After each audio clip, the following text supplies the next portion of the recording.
Principal ML engineer बना। तो जो भी यानी प्रिंसिपल है, उसकी रिसर्च है, वो सारी चीज़ें ये करने लगा।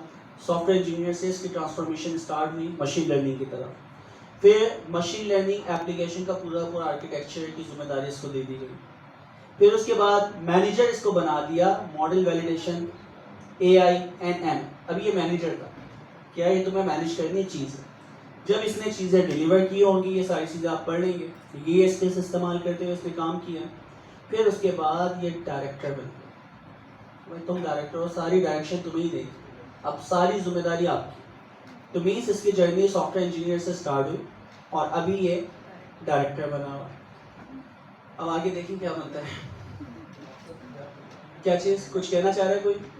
अच्छा देखिए, जब तक हमें ऑथर के बारे में पता नहीं होगा, हमें नहीं पता होगा कि वो कितनी ऑथेंटिक बात है, उसका एक्सपीरियंस था। अब कोई भी बंदा आके हमें अगर यहाँ पर डीप लर्निंग की बात करे या मशीन लर्निंग की बात करे और उसने कुछ भी ना किया हो, तो हम थोड़ा सोचेंगे यार ये गलत भी हो सकता है। लेकिन एक बंदा जिसकी 12 साल का एक्सपीरियंस है और उसने मार्केट में कुछ चीज़ें डिलीवर की, तो उसका मतलब है उसकी पूरी की पूरी जर्नी हमारे पास मौजूद है। ऑथर के बारे में पता चल गया। फिर बाकी ये जो भी भाई को ऑथर वगैरह हैं, कंट्रीब्यूटर्स हैं, उनके बारे में बता रहा है, तो ये आप लोग पढ़ ही लेंगे। चैप्टर 1 के ऊपर आते हैं। चैप्टर 1 के अंदर foundation of generative AI and valuation of large language model. तो सबसे पहले फाउंडेशन हमें बता रहा है कि किस तरह जर्नी स्टार्ट हुई है। अच्छा, मैं जो जर्नी स्टार्ट करता था आपको पढ़ाने की 1949 से करता था, कि जब टॉय फॉर्म की सूरत में न्यूरल नेटवर्क लिखा था। अभी हमारे पास डेटा नहीं था, हार्डवेयर नहीं थे। 2007 के बाद जो इसकी जर्नी है बहुत ज़्यादा हाइप उसने पकड़ना स्टार्ट की। तो ये आपको शायद कहानी याद होगी। अच्छा, तो अब क्या हुआ, ये कहानी 2015 से स्टार्ट कर रहे हैं, तो हम इनकी 2015 वाली कहानी को देख लेंगे, क्योंकि मशीन लर्निंग से आगे ये एक्सटेंड कर रहे हैं। तो हम जो सीख रहे हैं वैल्यूएशन, वैल्यूएट करना। वैल्यूएशन का मतलब क्या है दोस्तों, जो हमने कंफ्यूजन मैट्रिक्स देखी। आप कोई भी चीज़ वैलिडेट करेंगे तो एक डोमेन एक्सपर्ट से वही काम करवाते हैं, और वो काम फिर हम किससे करवाते हैं, मशीन से प्रिडिक्शन करवाते हैं। तो डोमेन एक्सपर्ट का डेटा 100% श्योर है कि ये डेटा सही है। और दूसरा क्या है, जो मशीन ने प्रिडिक्शन की है तो उसका क्रॉस रेफरेंस हमारे पास आ जाता है। आप लोग इससे अंदाज़ा लगा लें, आपका एग्जाम होता है, ठीक है, तो वो क्वेश्चंस बनाए हुए, वो क्वेश्चन के आंसर डोमेन एक्सपर्ट जो कि पेपर बना रहा है, उसने आंसर बताया हुआ कि ये 4 MCQs के ऑप्शंस हैं, इसका आंसर नंबर ए जो है वो आपका ट्रू है। तो आप लोग सबसे वही सवाल किए जाते हैं और आपकी वैल्यूएशन होती है। तो वैल्यूएशन में यही देखा जाता है कि क्वेश्चन नंबर 1 का ए था, आप सबने ए का, तो ट्रू पॉजिटिव। क्वेश्चन नंबर 1 का ए था और आपने बी दे दिया। अब बी कोई भी हो, बी हो, सी हो या डी हो, तो वो क्या हो गया आपका फॉल्स। अब वो फॉल्स पॉजिटिव, क्योंकि आपने उसको पॉजिटिव कहा तो फॉल्स पॉजिटिव हो गया। तो ये वैल्यूएशन करने का तरीका। आपकी वैल्यूएशन एंड के अंदर हम चेक कर लेंगे। एक्यूरेसी का मतलब है तमाम सही सवाल को, कितनों को सही कहा और गलत को गलत कहा, तो वो एक्यूरेसी वगैरह हम निकाल लेते हैं। तो प्रिसिशन, रिकॉल और F1 स्कोर, कुछ और एक्स्ट्रा हमारे पास फार्मूलाज हैं जिनसे हम मॉडल को बहुत अच्छा एक्यूरेसी मालूम कर सकते हैं। एक्यूरेसी में एक प्रॉब्लम है, अगर आप कंसीडर करें 90% डेटा हमारे पास ट्रू का है और 10% डेटा आपके पास फॉल्स है। अच्छा, आप सबको भी ट्रू दे देना तो आपकी 90% तो एक्यूरेसी आ गई। 2 क्लासें अगर होती, एक पॉजिटिव की और नेगेटिव की, नेगेटिव वाले जो सवाल हैं, पॉजिटिव वाले सवाल जो हैं वो 90 हैं और नेगेटिव वाले जो हैं वो कितने, 10 हैं। अच्छा, अब आप आंखें बंद करके सबके ऊपर ट्रू लगा दें, हाँ, जिसे आप तुक्का कहते हैं, तो अब क्या होगा, आपकी एक्यूरेसी फिर भी क्या होगी, 90%। जबकि क्लास ए को प्रिडिक्ट करने में आप बहुत अच्छे हैं, लेकिन क्लास बी तो बिल्कुल आप खराब प्रिडिक्ट किए ना सारी की सारी, तो यहाँ पे फिर एक्यूरेसी वगैरह अच्छी नहीं होती। फिर हम यहाँ पे दूसरी चीज़ें देखते हैं और वो आपके पास ट्रू पॉजिटिव रेड, जिसे हम प्रिसिशन या रिकॉल कहते हैं, तो आहिस्ता आहिस्ता देख लेंगे। तो दोस्तों, सबसे पहले तो अंडरस्टैंडिंग फाउंडेशन हम देखेंगे कि वैल्यूएशन कैसे करते हैं ऑफ लार्ज लैंग्वेज मॉडल। तो हमें LLM से मतलब है हम ट्रांजिशनल मशीन लर्निंग की जो एक्यूरेसी वगैरह है उसके ऊपर भी थोड़ा सा रोशनी डालेंगे, लेकिन वैल्यूएशन हम किसी करेंगे LLM, large language model. Introduction है सबसे पहले। अच्छा, फिर हम फर्क देखेंगे कि क्लिक करके हम चलेंगे, अब क्लिक नहीं करूंगा।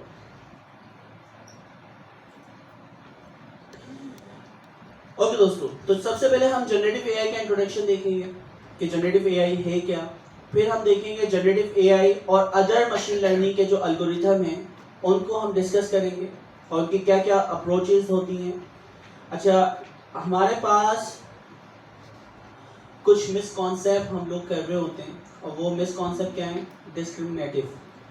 ठीक है, तो हमारे पास एक है ना जनरेटर और डिस्क्रिमिनेटर, जो हम गेन पढ़ लेते हैं। हमने डिस्कस किया था कि डीप लर्निंग का एक पर्टिकुलर एल्गोरिथम है जो कि क्या कहलाता है? गेन। तो गेन के अंदर दो चीज़ें होती हैं, एक होता है जनरेटर और एक क्या होता है? डिस्क्रिमिनेटर। तो डिस्क्रिमिनेटिव से रेलेवेंट कुछ हमारे मिसकॉन्सेप्ट हैं, तो उनको ही यहाँ पे क्लियर करने की कोशिश करें। तो वो देख लेंगे क्या क्या चीज़ें। अच्छा, चूजिंग द राइट पैराडाइम।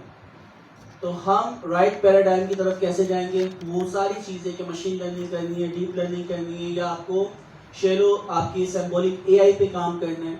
ये नाम मैं बार बार आपके अभी से ले रहा हूँ ताकि आप फैमिलियर हो जाए। मीनिंग्स, डेफिनेशन आहिस्ता आहिस्ता याद होती जाएगी। वैल्यूएशन ऑफ जनरेटिव एआई, तो हम देखेंगे कि जनरेटिव एआई की वैल्यूएशन भी किस तरह होती है। एनएलपी, 5 चीज़ें हमने पढ़ी थी। एनएलपी, एनएलजी, कन्वर्सेशन को मैनेज करना, और क्या था? एनएलयू, अंडरस्टैंड करना। एनएलजी, तो वो 5 जो चीज़ें हैं, इसने सिर्फ अभी एनएलपी और एनएलजी को डिस्कस किया। तो एनएलपी नेचुरल लैंग्वेज प्रोसेसिंग, आपका जो एल्गोरिथम है वो उसको प्रोसेस करे। एनएलजी का मतलब है उसको प्रोसेस करने के साथ साथ इंसानों की तरह अंडरस्टैंड भी करे। तो एनएलजी भी हमने अचीव कर ली। एनएलजी का मतलब क्या? जनरेट करना। एनएलयू का मतलब था अंडरस्टैंड करना। तो हमारे पास एनएलपी नेचुरल लैंग्वेज प्रोसेसिंग, कि उसको प्रोसेस करें। एनएलयू उसको अंडरस्टैंड करें। एनएलजी अंडरस्टैंड करने के बाद उसका आंसर भी जनरेट करे। सिंथेटिक डेटा का मतलब होता है कि आपका जो डेटा, जो आंसर जनरेट हो रहा है वो बिल्कुल ह्यूमन लाइक हो, कि वो जवाब इंसान ने दिया है या मशीन ने दिया है, आप डिफरेंशिएट ना कर पाए। तो अगर आप डिफरेंशिएट नहीं कर पा रहे तो वो क्या है? आपका synthetic data. Valuation of transformers based model, 2017 से ये सफर स्टार्ट हुआ था ट्रांसफॉर्मर्स का।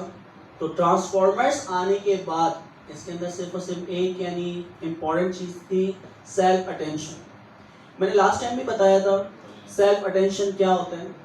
देखें पहले, अच्छा इसकी मैं जर्नी थोड़ी सी बताता हूँ, फिर एल्गोरिथम ही खुद बताएगा। हम चीज़ों को पढ़ते हैं, हम इंसान जैसे पढ़ते हैं वही एल्गोरिथम पर डिजिटलाइज किया जाता है।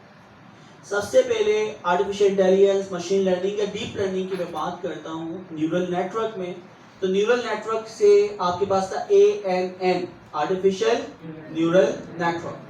जो भी आपका जनरल पर्पस काम होता है, आपको लगता है कि यार ये काम मुझसे नहीं हो रहा, मुझे नहीं समझ आ रहा, तो जनरल पर्पस एल्गोरिथम जो है हर डेटा को प्रोसेस करने का, वो है ANN, आर्टिफिशियल न्यूरल नेटवर्क। अच्छा, फिर क्या होता है कि हम डोमेन के हिसाब से जिस तरह इंसान चीज़ों को सोचता है, समझता है, उस तरह की चीज़ों को और यानी इन्हेंस करना चाहते हैं, तो हम न्यूरल नेटवर्क के अंदर एक और स्पेसिफिक एल्गोरिथम लाते हैं, यानी उसकी चाइल्ड एल्गोरिथम लाते हैं। टेक्स्ट के लिए जो एल्गोरिथम लाया गया उसका नाम था RNN, रिकरेंट न्यूरल नेटवर्क। ये आर्टिफिशियल न्यूरल नेटवर्क का ही सब एल्गोरिथम है, ये न्यूरल नेटवर्क ही, ये डीप लर्निंग ही है, लेकिन ये थोड़ी सी एडवांसमेंट के साथ। इसमें एडवांसमेंट क्या की गई दोस्तों? RNN, recurrent neural network. इसका अंदाजा आप ऐसे लगाएं, देखें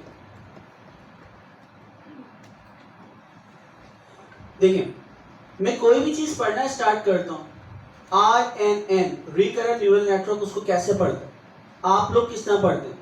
आपने ओवरसाइट से पहला वर्ड की जो मीनिंग है वो आपने इन्फर की कि अवर साइड का मतलब क्या होगा, एंड। अच्छा ये दोनों वर्ड मिल गए तो अवर साइड और एंड दोनों के मिलके मतलब क्या होते हैं, वो चीज आप इन्फर कर रहे हैं। फिर उसके बाद आप थॉट्स, तो आपके पास क्या आ रहा है, 3 चीजें हो गई। फिर क्या होगा, लीडरशिप, 4 चीजें हो गई। तो आपका एक एक वर्ड जो है विंडो के अंदर ऐड होता जाता है जब आप स्टडी करना स्टार्ट करते हैं, पढ़ना स्टार्ट करते हैं टेक्सचुअल डेटा या कोई कन्वर्सेशन। तो एक एक चीज जब आप पढ़ रहे हैं तो पहले वर्ड, दूसरा वर्ड, इन दोनों की मीनिंग एक साथ क्या होगी, तीसरा वर्ड, इन तीनों की मीनिंग एक साथ क्या होगी, चौथा वर्ड, पांचवा वर्ड, 7, 8, 9, 10, और इस तरह आप पैराग्राफ्स भी पढ़ लेते हैं और बुक्स भी पढ़ लेते हैं। तो ये पढ़ने का जो अमल था दोस्तों, इस पढ़ने के अमल को ही RNN में कन्वर्ट किया गया कि इंसान जब चीजों को पढ़ता है तो पुरानी वाले जो वर्ड्स होते हैं उनके साथ नए आने वाले वर्ड्स, उन दोनों की मीनिंग क्या बनती है वो हम मॉडल से इन्फर करते हैं। फिर नेक्स्ट आने वाला वर्ड और पुरानी जो विंडो है वो मिलके क्या चीज होती है उसकी मीनिंग इन्फर करते हैं। तो हम एक एक वर्ड ऐड करते जाते हैं, उसको पढ़ते जाते हैं। इवन आप जो एक एक वर्ड भी पढ़ रहे हैं उसके अंदर एक एक कैरेक्टर भी ऐड होता है, जो आप स्पेलिंग यानी उसको पूरी यानी वर्ड को स्पेल करते हैं। तो हमारे पास पढ़ने का तरीका जो था वो क्या था कि हम एक एक कैरेक्टर को विंडो में ऐड करते जाएं या एक एक वर्ड को ऐड करते जाएं। फाइनली डिसाइड हुआ टोकनाइज बेस।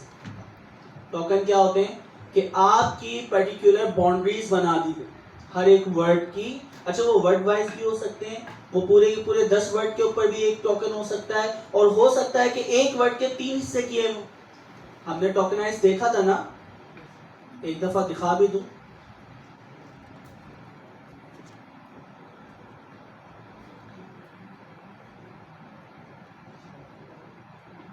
ये देखिए, ये तस्वीर याद है, ये देखिए,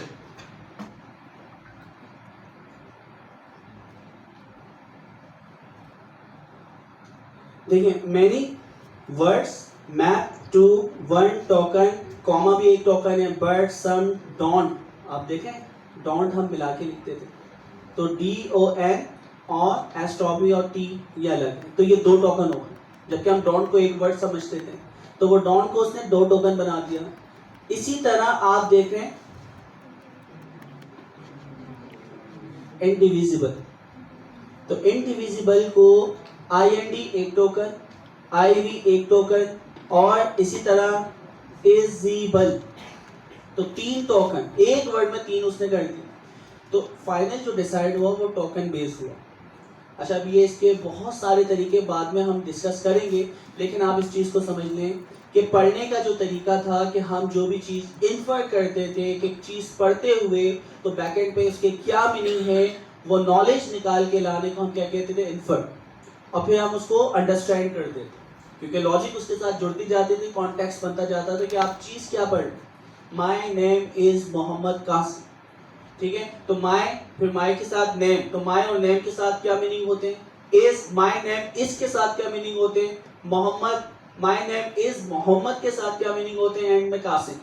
तो पूरा आपको सेंटेंस जब दिया जाता है आप एक एक वर्ड को उसमें ऐड करते हैं। तो सबसे पहले हमारे पास, अच्छा ये स्टोरी बता रहा हूँ, ये सारी स्टोरी ये बताएगा। तो हमारे पास डीप लर्निंग में सबसे पहले एल्गोरिथम आया RNN, रिकरेंट न्यूरल नेटवर्क। आप कुछ कहना चाह रहे हैं? ठीक है, बिल्कुल। कितनी देर करें? 10 मिनट, 10 मिनट इनफ है।